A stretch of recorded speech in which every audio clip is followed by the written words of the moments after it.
Hi friends, welcome to Soumya foods. ಇವತ್ತಿನ special recipe ಏನಪ್ಪ ಅಂದರೆ ಆರೋಗ್ಯಕರವಾದ ಗರಿಗರಿಯಾದ ರುಚಿಯಾದಂತಹ ಓಟ್ಸ್ ದೋಸೆನ ಯಾವ ರೀತಿ ಮಾಡೋದು ಅಂತ ನೋಡೋಣ. ಕೇವಲ ಕೆಲವು ಪದಾರ್ಥಗಳನ್ನು ಉಪಯೋಗಿಸ್ಕೊಂಡು ನಿಮಿಷಗಳಲ್ಲಿ ಟೇಸ್ಟಿಯಾಗಿರುವಂತಹ ಬ್ರೇಕ್ಫಾಸ್ಟನ್ನು ಯಾವ ರೀತಿ ತಯಾರಿಸೋದು ಅಂತ ನೋಡೋಣ. ಈ ವಿಡಿಯೋನ ಪೂರ್ತಿ ನೋಡೋದಕ್ಕಿಂತ ಮುಂಚೆ ಯಾರೆಲ್ಲ ಇನ್ನು ನಮ್ಮ ಚಾನಲನ್ನು ಸಬ್ಸ್ಕ್ರೈಬ್ ಆಗಿಲ್ಲೋ, ಸೊ ಕೆಳಗಡೆ ಕಾಣ್ತಿರ್ತಕ್ಕಂಥ ಸಬ್ಸ್ಕ್ರೈಬ್ ಬಟನ್ ಮೇಲೆ ಒತ್ತಿ ಮತ್ತು ಬೆಲ್ ಐಕಾನ್ ಮೇಲೆ ಒತ್ತಿ. ಸೊ ಮೊದಲಿಗೆ ಇದು ತೂಕದ ಬಗ್ಗೆ ಹೆಚ್ಚು ಕಾಳಜಿ ಇರುವವರಾಗಿರ್ಬೋದು, ಆರೋಗ್ಯಕರ ಆಹಾರನ ಇಷ್ಟಪಡುವವರು ಇದನ್ನ ಯಾವ ರೀತಿ ಮಾಡೋದು ಅಂತ ನೋಡೋಣ. ಮೊದಲಿಗೆ ಇದಕ್ಕೆ ನಾವು 1 ಬೌಲಷ್ಟು ಓಟ್ಸನ್ನು ಹಾಕ್ಕೊಂಡು ಅದನ್ನು ನೈಸಾಗಿ ಪೌಡರ್ ರೀತಿ ರುಬ್ಕೋಬೇಕು. ನೋಡಿ, ಈ ಥರ ನೈಸಾಗಿ ಪೌಡರ್ ರೀತಿ ರುಬ್ಕೊಂಡು ಅದನ್ನು 1 ಬೌಲನ್ನು ತಗೊಂಡು ಅದಕ್ಕೆ ಈ ರುಬ್ಬಿರ್ತಕ್ಕಂಥ ಮಿಶ್ರಣನ ಹಾಕಬೇಕು. ಅದಾದಮೇಲೆ 3/4 ಬೌಲಷ್ಟು ಅಕ್ಕಿ ಹಿಟ್ಟು, 1/4 ಬೌಲಷ್ಟು ಚಿರೋಟಿ ರವೆನ ಹಾಕಬೇಕು. ಅದಾದಮೇಲೆ ಚಿಕ್ಕದಾಗಿ ಹೆಚ್ಚಿರ್ತಕ್ಕಂತಹ ಈರುಳ್ಳಿ 1-2, 3-4 ಖಾರಕ್ಕೆ ತಕ್ಕಷ್ಟು ಹಸಿಮೆಣಸಿನ್ಕಾಯಿ, 1 ಟೇಬಲ್ ಸ್ಪೂನಷ್ಟು ಶುಂಠಿ ಪೇಸ್ಟು, ಚಿಕ್ಕದಾಗಿ ಹೆಚ್ಚಿರ್ತಕ್ಕಂತಹ ಹಸಿ ಕೊಬ್ಬರಿ ತುರಿಗಳನ್ನು ಹಾಕಬೇಕು.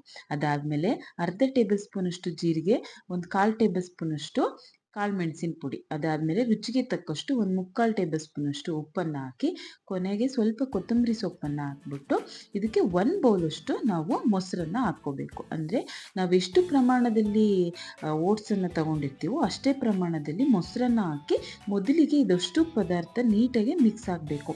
ಆ ಥರ ನೀಟಾಗಿ ಈ ಥರ ಎಲ್ಲ ಮಿಕ್ಸ್ ಮಾಡಬೇಕು. ಇದೆಲ್ಲ ನೀಟಾಗಿ ಮಿಕ್ಸ್ ಆದಮೇಲೆ ನೆಕ್ಸ್ಟ್ ಇವಾಗ ನಾವು ಇದಕ್ಕೆ ಒಂದು ಅರ್ಧ ಲೋಟದಷ್ಟು ನೀರನ್ನು ಹಾಕ್ಕೋಬೇಕು.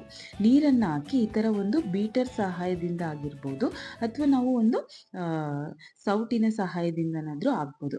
ಇದನ್ನು ನೀಟಾಗಿ ಈ ಥರ ಗಂಟಿಲ್ಲದೆ ರೀತಿ ಮಿಕ್ಸ್ ಮಾಡ್ಕೋಬೇಕು.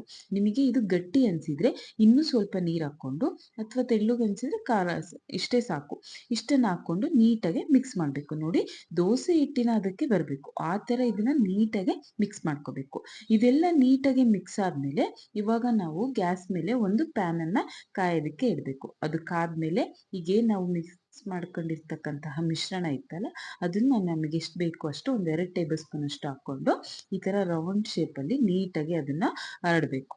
ಅದಾದಮೇಲೆ ಇದನ್ನು 1-2 ನಿಮಿಷಗಳ ಕಾಲ ಬಿಟ್ಟು ಇದ್ರ ಮೇಲೆ ನಾವು 1-2 ಟೇಬಲ್ ಸ್ಪೂನ್ ಅಷ್ಟು ಎಣ್ಣೆನ ಹಾಕ್ಕೋಬೇಕು. ಸೊ ನಿಮಗೆ ಎಣ್ಣೆ ಬೇಕು ಅಂದರೆ ಹಾಕ್ಕೋಬೋದು, ಇಲ್ಲಾಂದರೆ ಸ್ಕಿಪ್ ಕೂಡ ಮಾಡ್ಬೋದು.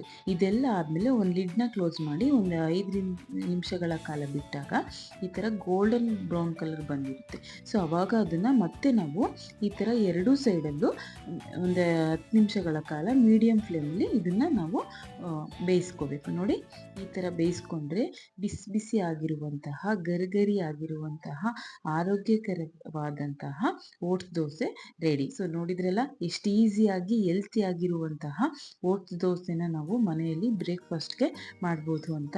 ಸೊ ಯಾರಿಗೆಲ್ಲ ಈ ರೆಸಿಪಿ ಇಷ್ಟ ಆಯಿತು, ನೀವು ಕೂಡ ನಿಮ್ಮ ಮನೆಯಲ್ಲಿ ಟ್ರೈ ಮಾಡಿ, ಟೇಸ್ಟ್ ಮಾತ್ರ ತುಂಬ ಚೆನ್ನಾಗಿರುತ್ತೆ.